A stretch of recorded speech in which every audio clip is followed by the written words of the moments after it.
कैसे हैं आप सब? तो आशा करती हूँ आप मेनोपॉज़ क्या है, मुख्य लक्षण क्या है, डायग्नोसिस कैसे करें और इसका ट्रीटमेंट क्या है, ब्लॉग ज़रूर देखा होगा। आशा करती हूँ आप लोग की जिज्ञासा भी कुछ हद तक कम हो पाई होगी, आप लोग को जानकारी मिली होगी। और कोई जिज्ञासा है, क्वेरीज़ है तो ज़रूर कमेंट में क्वेरीज़ अपने पोस्ट कीजिए, मैं उसका आंसर देने की कोशिश करूँगी। तो मेनोपॉज़ का मुद्दा यही नहीं खत्म होता, हम लोग अब बात करेंगे सर्जिकल मेनोपॉज़ और प्रीमैच्योर मेनोपॉज़।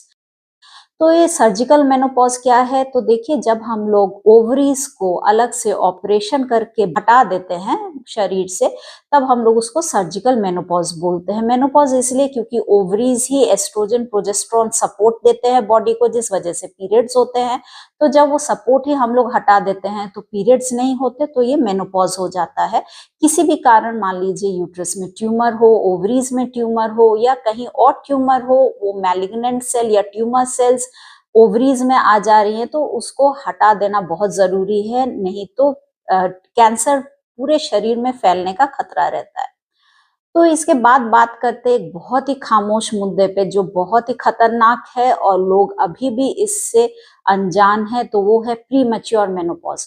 तो देखिए मेनोपॉज का मतलब है स्थायी रूप से आपके पीरियड्स बंद हो जाना, जो कि 40 से 50 है मेनोपॉज की एज है। तो अगर ये 40 से 45 साल में मेनोपॉज होता है तो हम लोग अर्ली मेनोपॉज बोलते हैं। अगर 51-52 साल में यानी 51-52 ईयर्स में होता है तो लेट मेनोपॉज बोलते हैं। और 30 के पहले अगर हो जाए, 30 साल तक हो जाए, तो हम लोग इसको प्री मैच्योर मेनोपॉज बोलते हैं। तो आज बात करते हैं प्री मैच्योर मेनोपॉज की और भारत में 1.5% केसेस है, जो कि काफी बढ़ी हुई है और चिंता का विषय है। तो कुछ दिन पहले मेरे पास एक लड़की आई, मैरिड लड़की आई 30 साल की, जिसकी शादी 1 साल हुए हुआ था। उसको प्रेगनेंसी लेना था, पर 6 महीने मेरा नेचुरल प्रोसेस से ट्राई करने के बाद भी जब प्रेगनेंसी नहीं आई तो वो मेरे पास आई कि क्या बात है कि प्रेगनेंसी नहीं आ रही है। तब जब हम लोग ने उसका हिस्ट्री लिया, हिस्ट्री बिल्कुल नॉर्मल था। हार्मोनल टेस्ट किया तो उसका एफएस फॉलिकल स्टिमुलेटिंग हार्मोन बढ़ा हुआ था, एस्ट्रोजन कम था। तो इस चीज को हम लोग बोलते हैं प्री मैच्योर मेनोपॉज। कम उम्र की लड़कियां प्रेग्नेंट नहीं हो पाती है, कारण भी नहीं पता चलता है, और वो धीरे धीरे एआरटी यानी असिस्टेड रिप्रोडक्टिव टेक्नोलॉजी ट्रीटमेंट के तरफ बढ़ जाती है बिना इसकी ट्रीटमेंट किए। इस केस को हम लोग प्राइमरी ओवेरियन फेलियर के नाम से भी जानते हैं, क्योंकि यहाँ इसका मतलब है कि ओवरी अपने काम में फेल कर रही है, बॉडी को हार्मोनल सपोर्ट नहीं दे पा रही है, हार्मोनल इम्बैलेंस हो जा रहा है। तो इसमें आपके मुख्य लक्ष्य, अगर 4 से 6 महीने में आपके पीरियड्स बंद हो जाते हैं, आपको उसी तरह का मूड स्विंग्स होता है, कई कारण हैं। पहले तो आ जाते हैं जेनेटिक्स। अगर आपकी माँ या बहन कम एज में मेनोपॉज हो गया हो तो हाई चांसेस है कि आपको भी उस एज में मेनोपॉज होगा। किसी तरह का ट्रीटमेंट चल रहा है, जैसे कैंसर की वजह से कीमोथेरेपी, या फिर किसी तरह का ऑटो इम्यून डिजीज जैसे ऑटो इम्यून थायराइडाइटिस, और सबसे मुख्य कारण है स्मोकिंग। स्मोकिंग के वजह से प्रीमैच्योर मेनोपॉज एक मुख्य कारण है। तो इन चीजों का हिस्ट्री हम लोग ले लेते हैं, हार्मोनल टेस्ट करते हैं, और उसके बाद हम लोग जो है इसका ट्रीटमेंट शुरू करते हैं। तो देखिए इसका ट्रीटमेंट वही है हार्मोन रिप्लेसमेंट थेरेपी। हम लोग एस्ट्रोजन सपोर्ट देते हैं क्योंकि उसी के कमी के वजह से यहाँ प्रॉब्लम आ रही है। तो ये ट्रीटमेंट करने के बाद बहुत टाइम पे, बहुत केसेस में प्रेगनेंसी भी आ जाती है।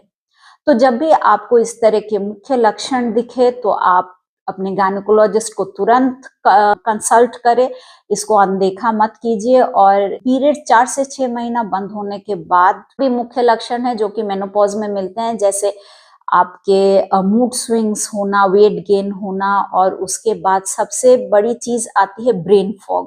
तो देखिए ब्रेन फॉग क्या है, ये वो कंडीशन है जहां आप किसी भी एक चीज को कंसंट्रेट नहीं कर पाते हैं, आपका कंसंट्रेशन इधर उधर होता है।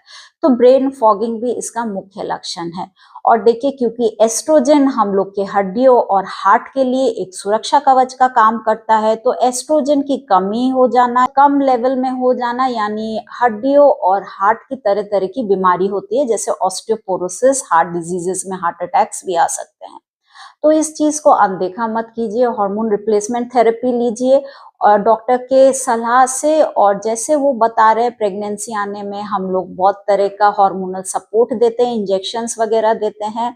और पीरियड्स के दूसरे दिन हम लोग फॉलिकल स्टिमुलेटिंग हार्मोन, एस्ट्राडायोल, और सबसे मुख्य हार्मोन है जिससे हम लोग ओवेरियन रिजर्व, रिजर्व का मतलब है इसकी ओवरीज की क्षमता कितनी है, उसको डायग्नोस करने के लिए हम लोग एएमएच कराते हैं, यानी एंटी मुलेरियन हार्मोन का जांच कर। इसके बाद आ जाती है कि भाई ओवरी से, क्योंकि हम लोग जानते हैं 30-35 साल तक औरतों की प्रेग्नेंट होने की परसेंटेज ज्यादा रहती है, क्योंकि उसकी एग की क्वालिटी अच्छी रहती है, एग रिजर्व अच्छी रहती है जो कि ओवरीज में बनती है।